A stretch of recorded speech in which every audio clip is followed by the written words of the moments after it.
지난주에 고라 자손과 르우벤 자손이 패역해서 반항해서 하나님이 그들을 싫어하신 바 되는, 그래서 향로에 불이 사르고 250명을 또 땅이 입을 벌리고 그들을 삼켜버리는 그러한 일들을 보았습니다. 그래도 그들이 또 그런 징벌을 받고도 지도자들에게 또 탓합니다. 당신들 때문에 또 우리가 죽었다. 그래서 과연 이럴 수 있을까 싶어도 성경에는 그러한 일들이 계속 일어나고 있는 것을 볼 수가 있습니다. 어떻게 보면 인간의 재성 중에 가장 이 모진 것이 감사하지 못하는 거 아닌가, 또 그런 생각도 해봅니다. 우리 입이 간사하지 않습니까? 조금만 목마르면 그냥 난리가 나고 조금만 배고프면 난리가 나는데 딱 먹고 나면 또 잊어버리는, 딱 마시고 나면 잊어버리는. 어떻게 보면 우리 입이 우리를 교훈해 주는 거죠. 금방 그냥 그것 없으면 못 살 것 같아도 딱 배가 채워지면 전혀 음식에 대해서도 감사하지 않고 막 그렇게 사는 모습들을 우리가 볼 수가 있습니다. 강야 생활에서 특징적으로 우리 인간들의 모습은 무슨 간음이나 도둑질이나 살인이나 어떤 이런 것보다 불평하고 원망하고 당을 짓고, 이게 계속 신약 성경에도 이런 부분들, 음란과 당 짓는 것. 음란은 이제 영적인 음란이 강하죠. 하나님 편에 붙어 있지 않고 다른 곳으로 이렇게 자꾸 눈을 돌리는. 어떻게 보면 이것이 가장 우리 인간사에 중요하게 우리가 생각해야 되고, 매일 깨어 있으면서 원망과 불평의 입을 제하고 감사로 돌이키는 그러한 것들이 우리의 삶에 중요한 것이 아닌가. 그래서 그 일생의 단면을 보여주지 않는가. 아주 뛰어나고 아주 누가 봐도 고상한 사람인데 감사가 없다면 그 사람의 가령 격이 높겠습니까? 좀 모자라고 좀 세상 보기에 힘들게 살아도 감사한다면 그 사람이 격조 있는 사람이 아닐까요? 끊임없이 만족하지 못하고 계속 무엇을 더 취해야 되고, 그래서 깐데 알 수 없는, 그 나이가 들고 죽을 때까지 그렇게 살다가 죽는다면 과연 그런 삶을 우리가 격조 있는 삶이라고 할 수 있겠느냐. 조금 비난해도 가난해도 그런 불평과 원망보다 감사하는. 성경은 사실 감사하지 않는다, 이거는 판단한다는 것과 똑같이 보거든요. 감사하지 않으면 시기가 들어오고 판단이 들어오거든요. 여호와 앞에 감사하지 않으면 사람 판단하거든요. 하나님이 나를 구원하시고 나를 사시고 값주고 사시고 나는 정말 죄인 중에 계시고, 그러면 절대 이웃을 판단할 수가 없거든요. 그저 이웃이 나보다 나아 보이고. 저도 매번 그런 생각하는데 신학교 들어갈 때는 다 신학생들이 저보다 좋아 보이더라고요. 다 신학생들이 저보다 경건해 보이고 더 예배를 잘 드리는 사람들 같이 보이고 그렇게 막 섬기고 싶더라고요. 룸메이트들도.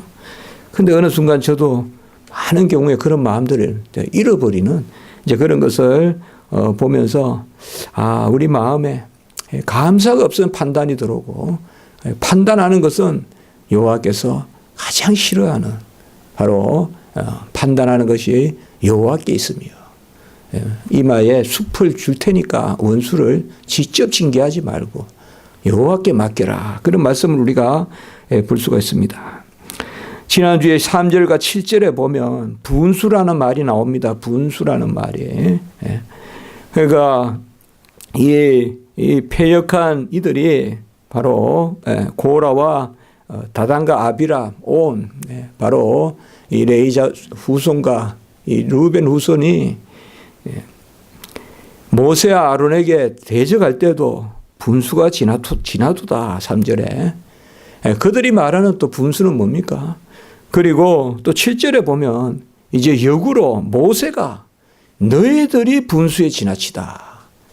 이 분수라는 게 뭐겠습니까? 분수라는 것이 다 지금 분수 가지고 이야기하거든요. 그래서 우리는 아무리 봐도 앞에 패역한 고라와 다단 아비람, 그 반역한 사람들이 분수라고 말하는 것은 다분히 어떤 자기 논리죠. 자기 논리, 내 기준으로 봤을 때 너희들 지나쳐. 그러나 모세가 그들을 책망할 때 모세가 기도하면서 그들에게 너희들 분수가 지나치다 하는 것은 하나님 기준으로 보는 거죠. 하나님 기준으로 봤을 때 너희들 넘어섰어요. 지나쳐. 그렇게 보는 거죠. 사람 기준으로 봐서 분수가 지나치다라고 하는 것과 하나님을 중심으로 봐서 분수가 지나치다. 오늘 사실상 17장 말씀은 우리가 민수기의 상대대로 좀 짧은 장이라고도 볼 수 있는데 16장과 연장되는 그런 지난주의 말씀과 연장되는 것입니다. 그래서 지난주에 이제 끄트머리까지 보면 그들이 완전히 돌이키지 않는 모습을 볼 수가 있거든요.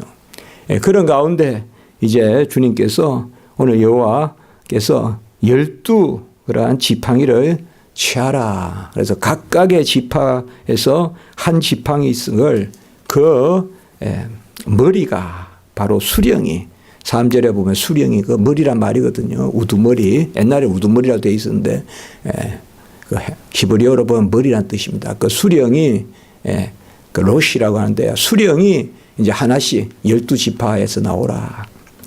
오늘 여기 보면 특별히 아론을 지정하는 걸 볼 수가 있죠. 이거는 뭔가 하면 다른 지파는 다 대표가 있는데 레위 지파는 사실 아론이 대표는 아닙니다. 제사장이지. 그런데 이 일을 위해서 아론을 하나님이 대표로 지정했습니다. 그래서 특별히 아론을 대표로 지정했다는 걸 볼 수 있습니다. 그렇게 보면 12지파면 에브라임 므낫세는 레위 지파가 우리가 군사가 움직일 때나 이럴 때는 꼭 12지파다 그러면 레위 지파 빠진단 말이에요. 기업을 나누거나 이럴 때. 그때는 이제 요셉의 두 아들 에브라임 므낫세 지파가 각각 한 지파씩 들어가고 워낙 크거든요. 두 지파가.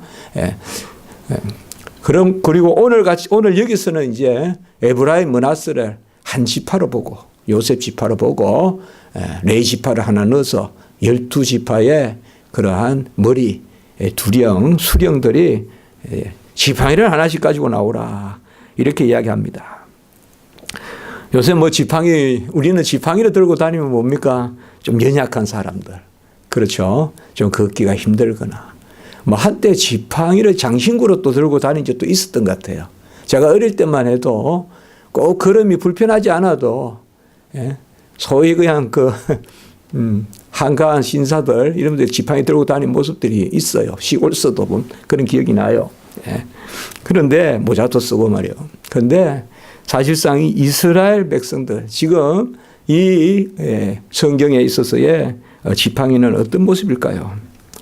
우리가 성경의 지팡이에 대해서 생각을 해보니까 대체로 지팡이는 왕의 지팡이 이렇게 보면 그것은 왕의 홀이나 또 왕의 규, 그러니까 홀이나 규, 어떤 그런 것과 더불어서 권위를 상징하죠.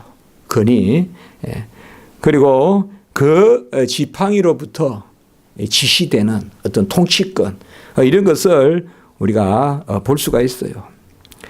그리고 또 성경의 많은 경우에 보면 우리가 알다시피 당연히 이 지팡이는 양을 치는 그런 지팡이죠. 이렇게 보면 이 지팡이는 또 상당히 삶의 연장이 되는, 그래서 삶의 도구가 되는 또 그것도 지팡이입니다. 어떤 위험할 때는 막아줄 수도 있고 전체적으로 모는 막대기와 지팡이, 이런 것은 지팡이는 어떻게 보면 솜과 같이 익숙한 거, 그렇죠. 가장 익숙한 거. 딱 짐승을 치면 그 촉감이 느껴질 정도로, 그러니까 가장 예민한 도구라도 볼 수 있습니다. 지팡이가. 뭉툭한 것 같아도 그 지팡이는 어떤 목자의 심정을 양에게 전달해 주는 어떤 그런 도구라고나 할까요.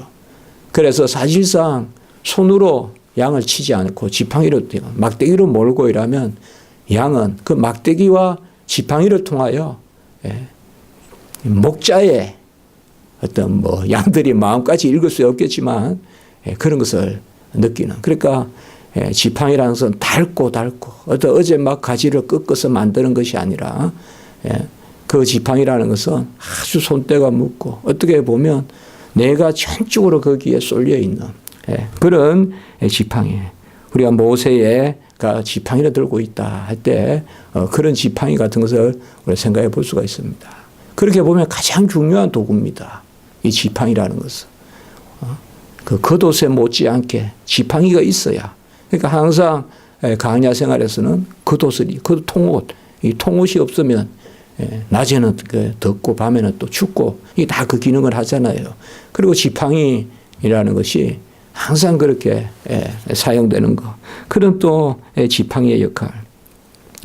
그리고 우리가 신약시대 때 지팡이다 그러면 여행을 갈 때 특별히 우리 제자들에게 보면 지팡이 외에 양식, 주머니, 그다음에 전대, 이런 돈 이런 거 아무것도 가지고 가지 마라.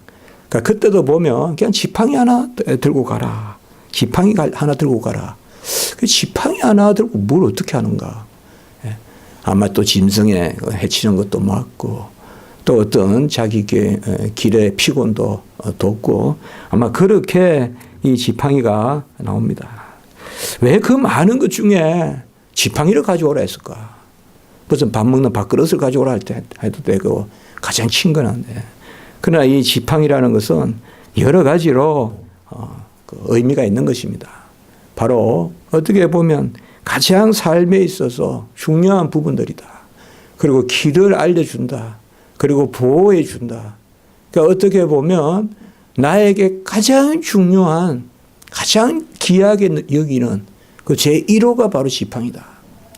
제1호가 지팡이다. 눈 뜨고 일어나면 제일 먼저 손에 짚는 게 지팡이다.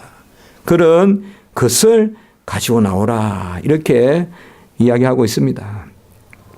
우리 창세기 49장 10절에도 보면 통치자의 지팡이가 그 발 아래 사이에서 떠나지 아니하기를 실로가 오시기까지 이르리니. 여기에서 지팡이는 바로 예수 그리스도를 뜻하는 거예요. 실로가 오시기까지 통치자의 지팡이가 떠나지 않는다. 그래서 메시아가 오시기까지 하나님의 다스림이 떠나지 않는다. 그때도 지팡이라는 것을 쓰고 있는 걸 볼 수가 있어요. 우리가 지팡이다 그러면 모세를 금방 떠올리죠. 오늘은 지금 아론이 레위 지파의 대표로 이제 지팡이를 가지고 나오지만 우리가 알다시피 모세야말로 그야말로 출애굽기 4장 17절에 보면 지팡이를 손에 잡고 이적을 행해라. 하나님이 모세에게 지팡이를 손에 잡고 이적을 행하라. 너에게 있는 게 뭐냐 이렇게 묻고 내게 있는 게 이거밖에 없습니다. 지팡이거든. 지팡이 하나 가지고. 우리는 다 가닿지 않는데 사실 지팡이 하나 가지고 다 하는 거예요. 목자는. 지팡이 하나 가지고. 아마 뭐 땅도 짚어보고 뭐 여기가 어떤 땅이니 뭐 하여튼 여러 가지 뭐 가누고 뭐 가지도 쳐보고 하여튼 지팡이가 다용도로 또 몰고 할 때 그 너에게 지팡이 그것으로 이적을 행하라. 그리고 출애굽기 4장 20절에 보면 하나님의 지팡이를 잡고 저번에도 이 설교했는데 하나님의 지팡이다 이렇게 이제 이야기를 해요. 그러니까 언제 어떻게 하나님이 뭐 지팡이에 대해서 어떤 명령을 하고 안수를 하고 지팡이가 어떻게 안수를 받겠어요? 그건 아닌데 하나님의 지팡이다. 우리가 하나님의 사람이다 이렇게는 하지만 하나님의 성전이다 이렇게는 하지만 하나님의 지팡이다. 하나님의 지팡이를 잡고 그리고 애굽으로 들어가라 이제 그렇게 합니다. 그러니까 하나님의 지팡이를 잡고 모세가 그래서 알다시피 지팡이를 던져서 뱀이 되고 이 지팡이가 던져서 뱀이 된 게 다른 애굽 술사들 백이 넘는 그 술사들을 또 삼켜버리잖아요. 그 같이 이제 그 뱀이 삼켜버리고 그래서 권능을 행하는 것을 볼 수가 있습니다.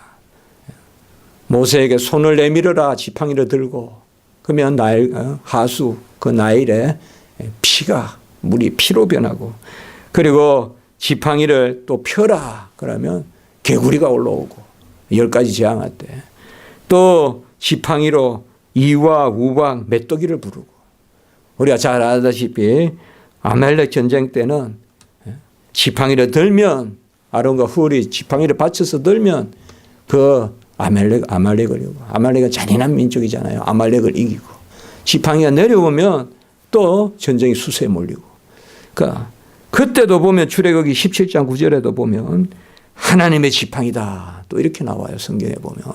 하나님의 지팡이다. 하나님은 주의 종에게 많은 경우에 아무것도 주지 않지만 그것이 아주 미물이라도 있는 것을 가지고 역사하는 것을 우리가 볼 수가 있어요. 네.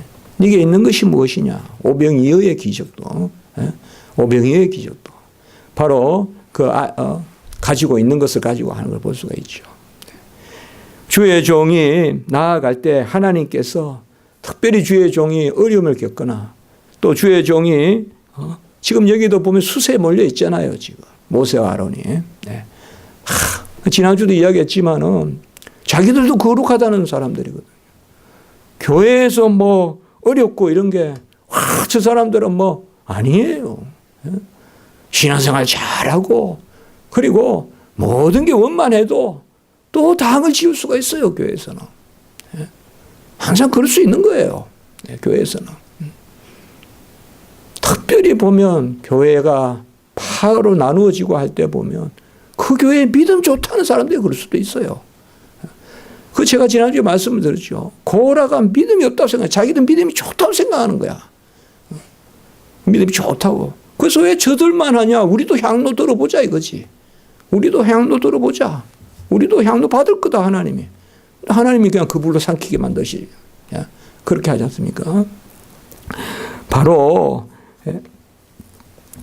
이 지팡이, 바로 지팡이를 가져오라. 이것은 저는 이 말씀 준비하면서 엘리야와 450그 바알이 할 때 보면요. 물을 12, 3번, 4번, 그러니까 12로 붓잖아요. 그리고 하늘로부터 불이 내려오잖아요. 그러니까 아주 비슷한 상황이에요, 보면. 오늘은 가지에 하나님이 생명을 주시고, 엘리야 때는 보면 부은 물에 그냥 엘리야에게만 불이 내려와서 싹 핫아버리는.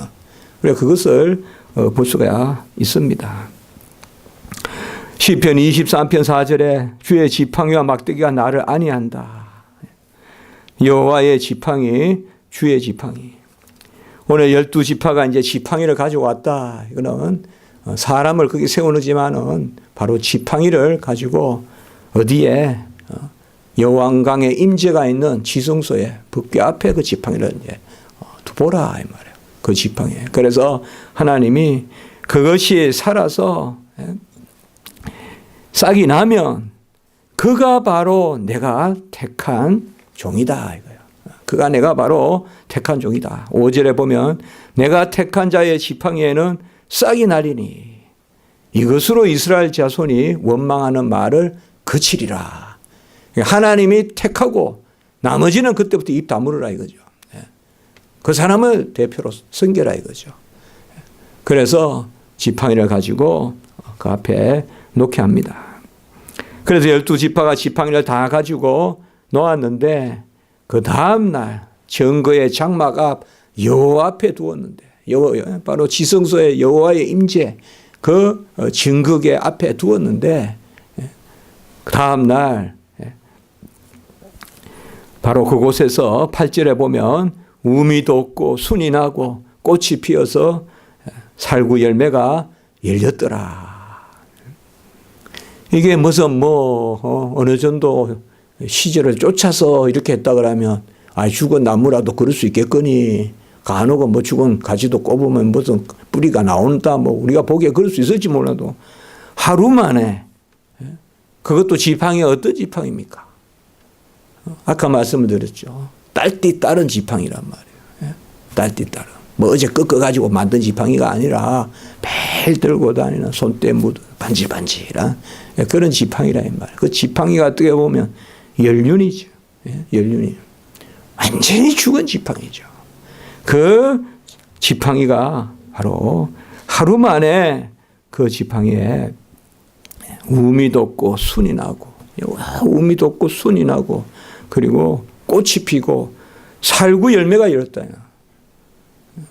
사계절에 할 일을 다 하루 만에 하는 거예요. 우미 돋고. 그게 뭡니까? 택한 백성에게 하나님이 전적인 권능을 주시는 거죠. 무슨 권능을 줍니까? 생명의 권능을 주는 거죠. 살아나게 하는 그러한 권능을 주는 것이죠. 바로 죽은 듯 방불한 곳에서 다시금 이삭의 후손을 내는 사라의 몸에서 그러한 하나님이 이 죽은 지팡이에서 생명을 내시죠. 그 사람이 택함 받은 백성이다. 이렇게 말하고 있습니다. 여호와의 완전한 임재가 있는 그 속죄와 시언의 터, 그 바로 시언자 속죄소, 그 언약궤, 그 법궤, 그 앞에서 바로 생명의 역사가 일어난 것이죠. 지성소의 영광의 임재, 그 시언자 속죄제, 그 죄를 사하고 은혜를 베푸시는 하나님, 그 언약궤의 말씀의 능력, 그것을 대언할 사람이 누구냐? 아론이라는 거죠. 아론이라는 거예요. 아론이 무슨 능력이 있겠어요? 아론의 지팡이가 무슨 능력이 있겠어요? 그러나 중요한 것은 여호와 앞에서 여호와께서 행한 7절에 보면 여호와 앞에 두었더라. 여호와 앞에 두었더라. 그냥 법궤 앞에 이렇게 하지 않고 여호와 앞에 두었더라. 법궤와 여호와의 임재를 동일시하는. 그러니까 여호와가 함께하는 거죠. 누구와 함께한다? 택한 아론과 함께한다. 이렇게 말씀해 주고 있습니다. 사실상 주의 종이 가장 큰 표가 뭡니까? 저 사람은 여호와와 함께한다. 저 사람은 여호와가 불쌍히 여긴다. 저 사람은 우리가 그게 사실상 가장 귀한 거 아니겠습니까? 여호와가 함께하는, 여호와가 함께하는. 가장 어렵고 힘들 때 하나님이 바로 그 천하디 천한 어떻게 보면 죽은 지팡이의 생명의 역사를 보여줍니다. 엘리야로 말하면 하늘에 불이 내려오고, 그가 기도하면 불도 내리고 기도하면 비도 내려주고, 바로 오늘 여기에도 하나님이 그의 종과 함께하는 것을 우리가 볼 수가 있습니다. 하나님은 구원의 전 과정에서 생명의 역사를 이룹니다. 생명의 말씀, 그 태초부터 계신 생명의 말씀, 요한일서 1장 1절. 특별히 아론이 무슨 직분을 맡느냐? 하나님의 말씀을 맡아서. 그는 제사장이요, 또 하나님께 제사 드리고 기도 드리고, 그가 말씀을 좇아서 그렇게 한적 하나님께서 살아있는 역사를 보이는 거죠. 영에 속한 역사를 보이는 거죠. 생명의 역사를 보인다는 것을 오늘 우리에게 보여주고 있습니다. 우리 스코틀랜드 옛날에 우리 교회에 이인영 목사님도 계셨잖아요. 그리고 허동훈 목사님이 그때 존 녹스 예정론 그 번역도 하고 그랬어요. 제가 그 책은 꼭 번역하면 좋겠다. 우리 장로교회에 가장 좋은 책인데 아직 번역이 안 돼 있다. 거의 꼭 번역해야 될, 세 손가락, 두 손가락 꼽으라면 난 그 책부터 꼽겠다. 그거 좀 번역 좀 하자. 그렇게 얘가 이제 하고, 그때 제가 스코틀랜드에 관심도 많이 갖고 책도 보고 했는데, 스코틀랜드에 보면 그 조지 질레스피라는 사람이 있어요. 스코틀랜드에. 이 사람은 가장 젊을 때 가장 연소자로 웨스트민스터, 우리가 매주 공부하는 거 있지 않습니까? 웨스트민스터 그 총회에 참석한 사람이에요. 스코틀랜드에 대표로 갔던 사람이에요. 1613년에 나서, 제가 에딘버러에서 공부할 때 보면 그 아버지는 존 질레스피고, 질레스피 혹은 길레스피라고 돼요. 여러분 스코틀랜드 가보면 길레스피라는 어떻게 이렇게 가다 보면 골목도 길레스피 이렇게 적어놓은 데가 많아요. 그리고 아예 길레스피 학교도 있고요. 뭐 제가 이렇게 알려고 아는 게 아니라 그 이름이 많아요. 길레스피라는 이름이. 그리고 그레이프레이어 교회라고 있거든요. 언약 성도들이 언약 그 선포한 거. 1643년입니까? 그곳에서도 목회했던 분이에요, 이분이. 거의 15, 16살 때 벌써 신학을 꿰뚫었던 사람이에요. 이 질레스피가. 그래서 1613년에 나서 웨스트민스터 총회에 참석하고, 웨스트민스터 총회에서도 설교했어요. 그리고 스코틀랜드 또 총회도 대표가 되고. 그래서 웨스트민스터 갔다 오고는 이분이 병으로 이제 거의 죽어요. 1648년에 그러니까 35세에 죽어요. 35세에. 왜 제가 이런 말씀을 드리냐면 이분이 쓴 책 중에 사후에 나온 것이 바로 아론의 쌍난 지팡이라는 책이 있어요. 아론의 쌍난 지팡이다 이래서 제가 이 책이 생각이 나서 그렇게 제가 이렇게 말씀을 드리는 거예요. 이분이 사후에 나온 거예요. 아론의 쌍난 지팡이, 기타 사소한 것들 이렇게 이제 우리나라 말로 번역하면 그런데 아론의 쌍난 지팡이 그리고 다른 이야기들. 그래서 제가 어느 글에 아론의 쌍난 지팡이에서 나오는 한 2편의 글인가를 가지고 썼던 그런 이제 기억도 납니다. 그게 뭘 이야기하느냐 이거예요. 한 크게 두 가지 같아요. 우리 인간은 죽은듯 방불하다는 거죠. 우리 인간은 언제든 우리 인간은 하나님 앞에 우리 모습 그대로는 죽은듯 방불하다는 거죠.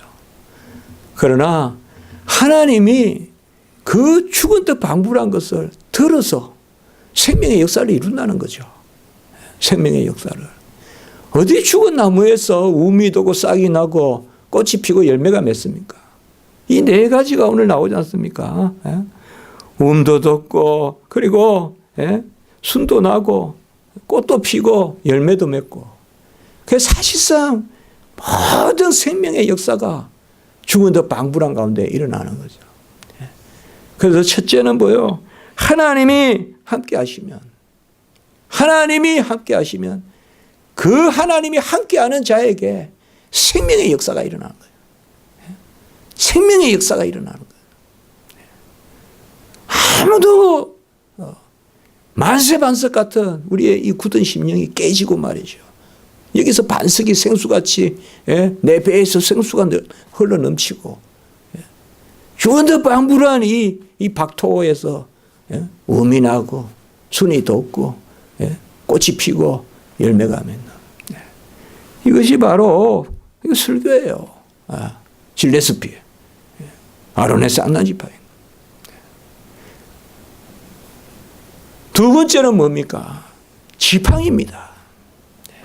하나님이 그렇게 살리면 하나님의 도구로 쓴다는 거죠. 하나님의 도구로 쓴다. 지팡이를 던져 이도 나오고 파리도 나오고 우박도 내리고 지팡이를 던져 하수가 피로도 변하고 지팡이를 던져 아말렉을 물리치기도 하고 바로 그런 권능을 주신다는 것입니다. 하나님이 택한 백성에게. 그게 바로 이 질레스피의 메시지인 거예요. 질레스피의 선포인 거예요. 우리가 죽은 듯 방불하지만 여호와 하나님이 함께 계시면 우리에게 생명을 주시고 생명도 그냥 알파요 오메가요 처음이요 나중이요 시작이요 끝이요 다 주시고 그게 오늘 뭐예요? 바로 음이 돋고 순이 나고 꽃이 피고 열매가 맺고 사시사철 1년의 전 가정의 일들을 우리에게 생명의 역사를 일으키고 그리고 우리를 그냥 두지 아니하시고 살아있는 지팡이로 사용하신다. 어떻게 보면 그 암울한 시대에 에스겔이 그 뼈가 살아나는 여호와의 군대를 이루는 그 한상을 보게 되듯이 뼈가 상합하고 마디가 이어져서 힘줄과 근육과 가죽과 살이 붙어 여호와의 정병을 이루듯이 군대를 이루듯이 그것이 바로 이러한 일이다. 항상 하나님은 패역함이 극에 달했을 때 그가 택한 백성, 그가 택한 종에게 450, 850 그 발과 아세라의 그 거짓신들이 그 예레미야 거짓 술사들이 많고, 그럴 때도 하나님이 권능을 주시는, 그것을 오늘 우리에게 말씀해 주고 있습니다. 그리고 너희들은 그것을 보존하여서 바로 표징이 되게 하라. 10절에 그렇게 이야기하고 있습니다. 이게 또 중요한 이야기입니다. 죽은 자를 들어서 사용하시면 그것으로 하나님의 영광의 표를 삼게 하신다. 하나님의 영광의 표를 삼게 하신다. 그래하여 법궤에 우리가 세 가지를 두지 않습니까? 법궤에 세 가지를 두라. 바로 만나 항아리, 그리고 아론의 쌍난 지팡이, 그리고 돌판, 율법의 돌판. 이 세 가지를 법궤에 두는. 그 중에 오늘 이제 여기에는 아론의 쌍난 지팡이를 그곳에 갔다가 그것으로 표징을 삼으라. 표징을 삼으라. 구약으로 말하면 표징이고, 신약으로 말하면, 구약에는 이걸 오트라 그럽니다. 신약으로 말하면 바로 표징입니다. 세메이온, 표적. 요한복음에 표적이 많이 나오지 않습니까? 표적이 뭡니까? 바로 예수 그리스도가 하나님이시라는 그 기적적인 것들 기념하는 것이 바로 드러내는 것이 표적이지 않습니까? 오늘 여기도 바로 표징을 삼으라. 오트, 표징을 삼으라. 이제 말씀을 맺겠습니다. 주의 종들이 어느 직분에 있다, 뭐 직분이 어떻다, 그걸 넘어서서 하나님이 택한 백성에게 하나님은 생명력을 주십니다. 살아나게 하십니다. 그리고 하나님이 도구로 사용하십니다. 그리고 하나님이 그것을 표징으로 삼으십니다. 그래서 우리가 소금이요 빛이요 향기요 편지요 여호와를 드러내고 하나님을 드러내는, 예수를 드러내는 그러한 도구로 살게 합니다. 사실 이런 일이 없다면 모세와 아론이 어떻게 그들을 대표하겠습니까? 하나님이 함께 하시지 않으면 내 모습으로, 내 자질로 안 됩니다. 절대 안 됩니다. 우리는 내 인품으로 안 됩니다. 내 기질로 안 됩니다. 절대 안 됩니다. 절대. 기질이 좋으면 좋은 기질대로 약하고, 기질이 못하면 못한 대로 또 약합니다. 내 살 내가 먹습니다. 항상 내 살 내가 갉아 먹어요. 잘나면 내가 잘난 거로 넘어지고, 못나면 내가 못난 거로 넘어집니다. 그러나 여호와 하나님 앞에서 다시금 살아나고, 여호와 하나님이 손을 뻗으면 생명의 역사를 나타내시고, 그리고 여호와 하나님께 기념이 되면, 나를 기념하라 기념이 되면, 우리가 표징이 되면 그것이 바로 하나님의 가장 귀한 종이다. 그러한 종이 한 시대를 살린다. 아까 질레스피의 글이 그런 글이에요. 아론의 쌍난 지팡이, 유명한 글입니다. 다음에 여러분 기회 있거든 꼭 한번 기억하시고 보십시오. 바로 조지 질레스피, 아론의 쌍난 지팡이. 기도드리겠습니다. 거룩하고 자비로우신 하나님 아버지, 주의 일꾼이 어려움을 당할 때가 있습니다만, 하나님 오늘 아버지의 말씀을 통하여서 그들 12의 그런 아버지여 다 수령들을 불러서 이제 하나님의 택함 받은 백성에 하나님의 뜻이 있는 그 아버지여 아론에게 하나님이 인치고, 또 그를 이제 다른 사람들의 입을 맞게 하는 그런 은혜를 보여주셔 감사를 드립니다. 모든 행사 가운데 여호와 하나님이 함께하여 주시고, 우리도 죽은 듯 방불하지만 날마다 아버지여 참으로 순이 돋고 음이 돋고 꽃이 피고 열매를 맺는 그러한 저희들 되게 하시고, 여호와 하나님 앞에 표징으로 기념되는 그러한 저희들 삶 될 수 있도록 하나님 도우시옵소서. 오늘 기도 가운데서도 은혜를 베풀어 주시옵소서. 구주 예수 그리스도 이름으로 감사하며 기도드리옵나이다. 아멘.